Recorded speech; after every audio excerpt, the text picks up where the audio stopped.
Herbert Marshall as the man called X. Wherever there is mystery, intrigue, romance, in all the strange and dangerous places of the world, there you will find the man called X.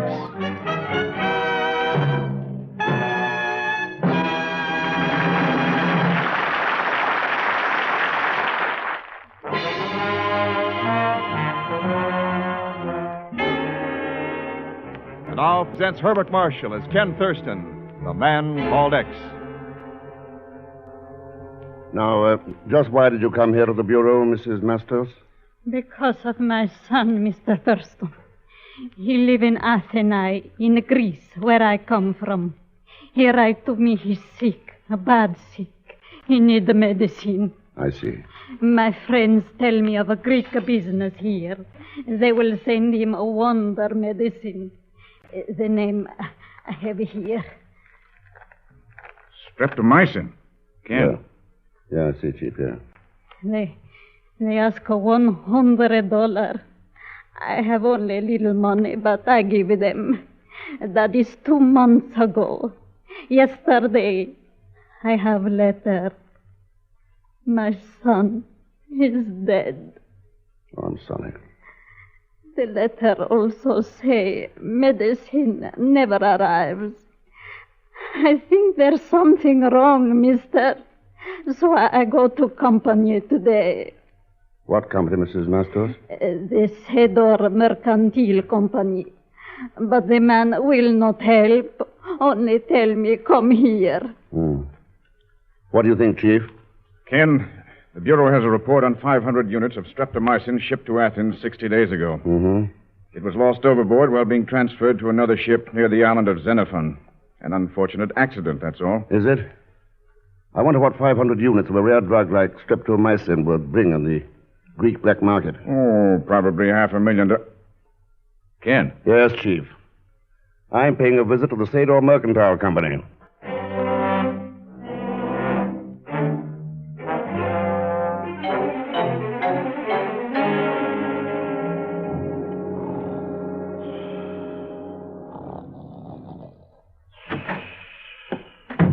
Pagon Zellschmidt, get your feet off that desk and wake up. Pagon! No, I'll have your head for waking me up like this way.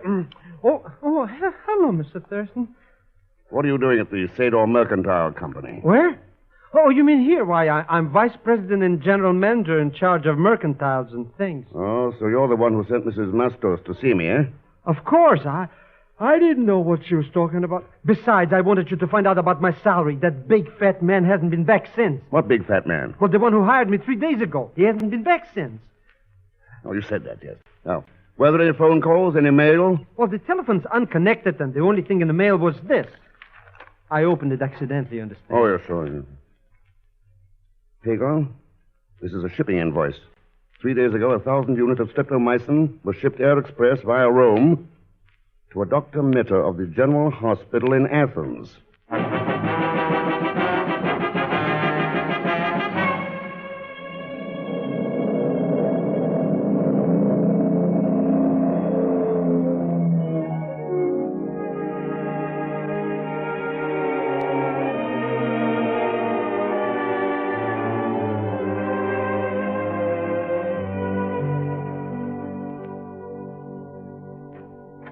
Dr. Mitter will see you now, Mr. Thurston. Oh, thanks, nurse.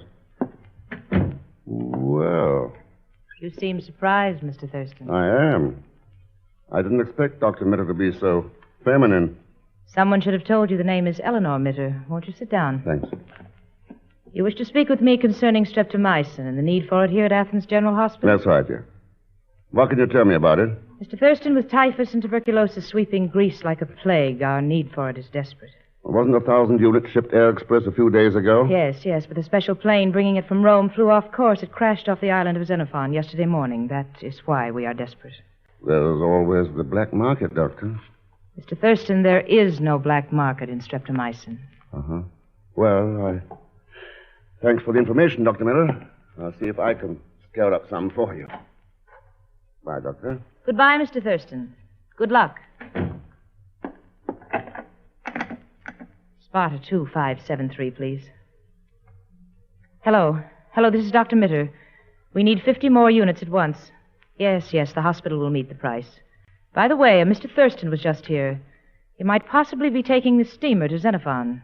It's also possible that Mr. Thurston is the man called X.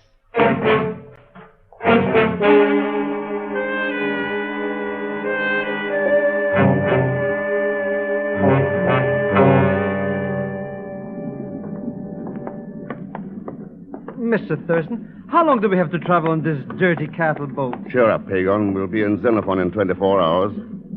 Now, this should be our cabin. Yes? Hello, you must be Colonel Creighton. And if I am?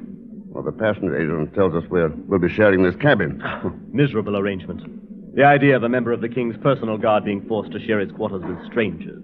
We're not complaining, Colonel. Why should you?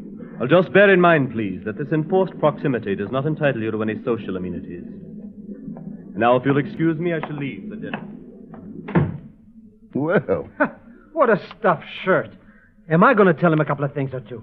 Oh, you're sure you are. Now, let's put our bags away. Yeah, come in. Yeah? Good evening, gentlemen. Good evening. Your pardon for this intrusion. My name is Demetrio Sedor. Mr. Thurston, it's him, the big fat man. Oh, yes, you recognize me. My girth is difficult to disguise. You crooked no good, cheating me out of my salary. I'll punch you black and blue. I'll... My apologies, Elspeth. Cable from Greece, unexpected business emergency, no time to notify you. Perhaps this bill will suffice for back salary? That measly little, a C-note. $100. Yes, exactly. Are we still enemies, my dear sir? Well, how did you ever get such a silly idea, Mr. Cesar? My dearest friend. Now, if there's any little job... All right, Cedar, let's have it. You didn't come in here just to settle up with Pagon. You have a keen mind, sir. Very keen mind. Now, I came here as a friend to warn you. There's someone aboard this ship, sir, who intends to take your life. Yeah? What makes you think that? My sources must remain a secret, sir. However, this much I can tell you.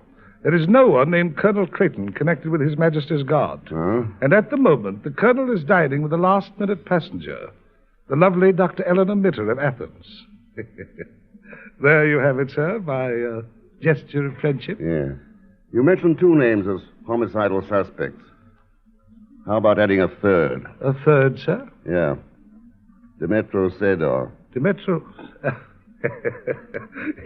yes, my dear sir. You are quite right. Quite right indeed. Good night, my friends.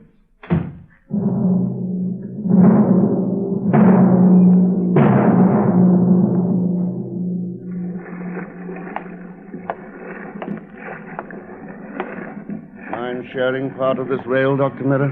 The deck is free to all passengers, Mr. Thurston. Thank you, thanks. Pretty lonely out here at this hour of night, isn't it? That's why I chose it. I prefer quiet and solitude on the nights before I operate. You going to operate? Yes, that's why I'm traveling to Xenephon. The pilot of the plane carrying the streptomycin had his skull fractured in the crash. There's a funny thing about that crash, Doctor. Is there? Yeah, I checked on it. The weather was calm and clear. The pilot reported no mechanical trouble. Too bad if he died during the operation and couldn't tell how it happened. There are other things more dangerous to human life than a scalpel in the hands of a trained surgeon, Mr. Thurston. Now, if you'll excuse me, I think I'll retire. Good night. Good night, Doctor. Mr. Thurston, we're going to be killed, murdered, even die, maybe. Now, whoa, Pagon. Who's going to commit all this mayhem? Colonel Creighton, that's who. I saw him in the cabin just now, cleaning a cannon. Well, anyways, a caliber 88 automatic. It's going to kill us. No. Get down.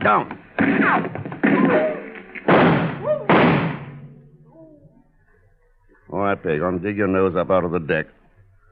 Whoever it was is gone in the shadows. Where else could it be but that no good colonel? Dr. Mitter left in the direction those shots came from. Huh? Look over there now. What do you see? In that darkness? Nothing but a big shadow. Mr. Thurston, it's moving. It's coming towards us. A pleasant journey, this one to Xenephon, isn't it, Mr. Thurston? Yes, a very pleasant journey indeed.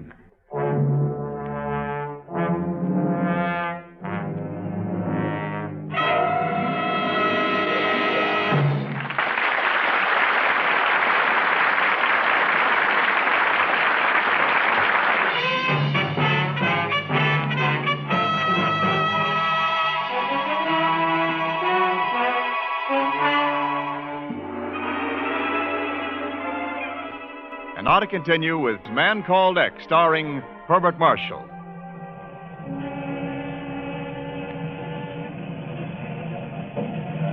Mr. Thurston, why don't we get off this floating cattle car? Sometimes, Pagon, cargo's a lot more important than passengers. We've got to wait till they're through unloading. But how come that Dr. Mitter sneaked out ashore? Special priority. We've got an operation coming up. Maybe if I play sick, too, we can... Mr. Thurston, look out! Somebody's jumping on us! Relax. That's nothing but the shadow of the cargo net swinging overhead. Imagine that. But why do they keep swinging it over our heads all the time? Ah, my dear Thurston. Viewing the harbor, I see. That's right, Sador. I was wondering where that plane of yours crashed. Ah, yes, the unfortunate accident. Notice that mooring buoy in the bay and the ship anchored nearby? That marks the spot. Looks like that boat has diving tackle rigged on it. Your eyes are as keen as your brain, sir. Yes, that is a sponge diving boat, one of my fleet, Mr. Thurston. So you're in the sponge business, too, huh? Quite right, sir. I find it a dull venture, but quite profitable. As profitable as selling wonder drugs on the black market? You joke, of course, sir. No, I do not think the sponge business would be as profitable, but perhaps far less dangerous. That is my answer, sir. A good one, is it not? Yes, a very good one indeed. What's so good about it? He didn't answer nothing. That's why it's good, Pagan. Huh? Well, anyways, with him and Dr. Mitter out of our way, we got nothing to worry about. Hey, Mr. Thurston, that cargo net stopped right over Jump, us. Pig, on the net. It's slipping. Come on. Jump.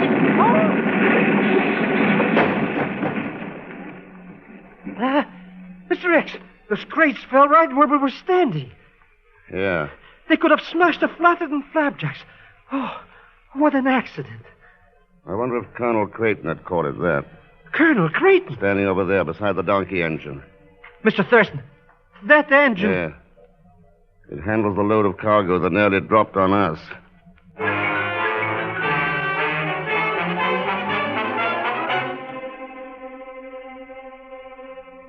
So, Ken, you've come to the hospital to check up on me. No, not quite, Eleanor. I want to talk to your patient, the pilot. That is, if he is still alive. He's alive. The operation was successful. Come, I'll take you to see him. Ken, I hope this will end the suspicions you have. Here we are. This is his room. Kind of drafty, isn't it? That stupid nurse left the window open. She knows the patient's vulnerable to pneumonia. Don't bother, Eleanor. He's not vulnerable to anything now. What? Ken, it must have been post-operative shock. An embolism. Yeah. Oh, that knife sticking out of his chest.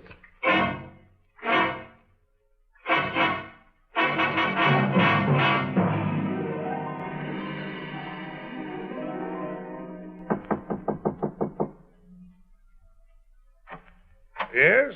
Hello, Sador. Ah, Mr. Thurston. Come in, sir. Come in, please. Thanks. Oh, welcome surprise, sir. Most welcome. Though, I must confess I expected you to call. Yeah, we've got a few things to talk over.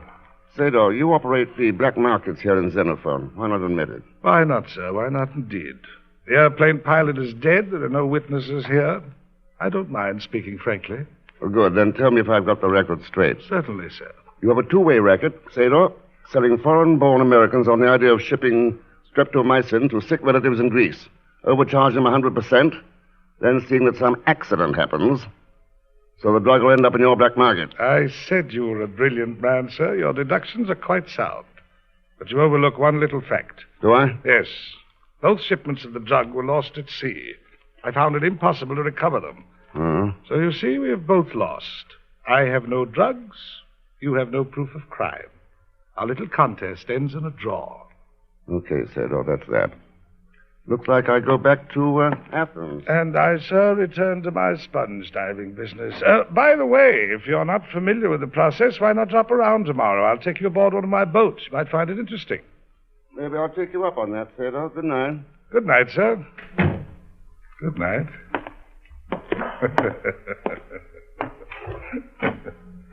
Well, my dear, did you hear it all? You always were a talkative fool, Dmitro. Why did you mention the diving? My dear Eleanor, it pleased me to be apparently frank, yet tell him nothing. Now he will leave Xenephon, and we have nothing further to worry about. You mean I have nothing further to worry about? Huh? Does that mean that I have? Don't be foolish, my dear. What could it possibly be?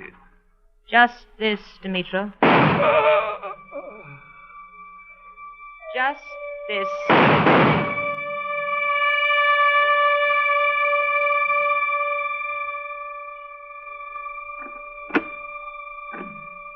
Mr. Thurston, I don't get it.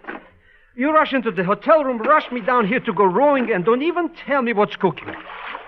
What have you been doing, anyways? Oh, calling on Demetro Sador and Colonel Creighton. Look, Mr. Thurston, I won't ask you about Colonel Creighton. Not even about that no-good Sador. Just answer me one thing, please. Why are we rowing in the middle of the ocean in the middle of the night, huh? Pagon, we're going to dive for sponges.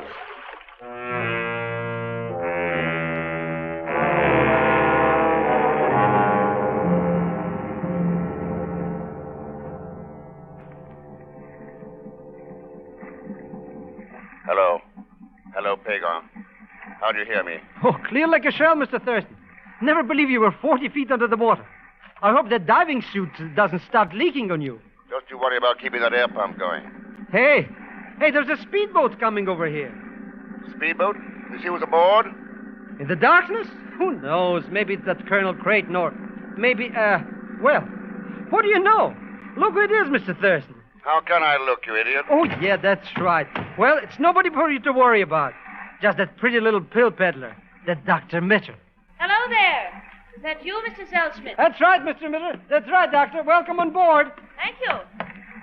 Thank you. And Mr. Thurston, where is he? I must speak with him at once. The air pump. The diving equipment is working all right, Zellschmidt. Dr. Mitter, you got a gun. You, Mr. Thurston. My hand is over the transmitter. He can't hear you, nor could he hear the sound of shots. Of shots? Move backwards quickly, please, and stay there. Ken, do you hear me? Eleanor, what are you doing aboard? I followed you from your hotel, Ken. I have important news. Oh? You were right. There is a black market here in streptomycin. Demetro Sador is behind it. But if you're diving out here, you know his plan. Yeah, that's right, Eleanor. Had his agents dump the drug into the sea to make the accidents look legitimate. Then he'd recover it with his sponge divers. As you're trying to do now. Ken, I was so worried about you. Keep your distance, Zellschmidt. Okay. The streptomycin's right below the boat, Eleanor. Well marked. Any diver can get it in the morning and have it hauled up in the sponge net. So my work's almost over for the night. Ask Pagon to pull in the lines, will you? First, darling, I think you should know something. Demetro Sador had a partner. I was working with him. Were you, Eleanor? But my percentage of the prices the hospital was paying was hardly enough. Now that Sador is dead, all the profits shall be mine. Sador dead? Yes, darling, yes. I disposed of him, as I did with the pilot, and as I'm going to do with you. Pretty confident, aren't you? Why shouldn't I be? Flick of a switch, the gas motor stops, the air pump doesn't run. You'll find it rather difficult to breathe down there with your air supply gone. It's too bad it has to end this way, darling. Bye. Dr. Mitter, the air pump, it stopped. Oh, Mr. Thurston, Yes, Zellschmidt, and now it's your turn. No, you can't do this to me. You, Mr. Thurston, help! She's going to shoot. Help, Mr. Thurston! You fool, he can't help you now. He's dead. Hello, Eleanor. You? Better get our gun, Colonel. Marshal, let me have it, Doctor. All right, Thurston. You? Alive? Colonel Creighton? Colonel Creighton of the Greek Intelligence Service, Doctor. I knew it all the time, especially after he helped me arrange things on this boat. You made a mistake, Dr. Mitter, not seeing the telephone wire going into the cabin. No, Pagon. Her mistake was in renouncing a doctor's oath for a handful of money. She's going to pay for that mistake. Yes, and that goes for all the others who renounce principles for the sake of money. Someone said it long ago. It went like this. What is a man profited if he shall gain the whole world and lose his soul?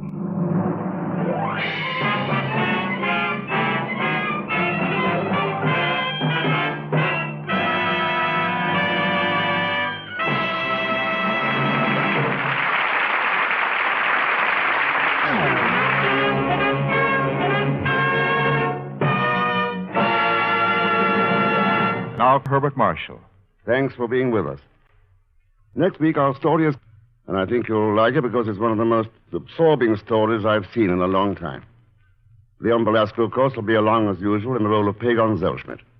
So join us, won't you, when next I return as the man called X. Good night.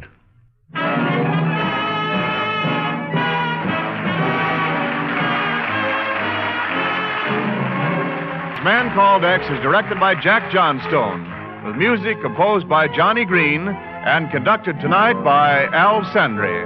Tonight's story was written by Sidney Marshall. So until next week, same time, same station, this is Wendell Niles speaking. This is CBS, the Columbia Broadcasting System.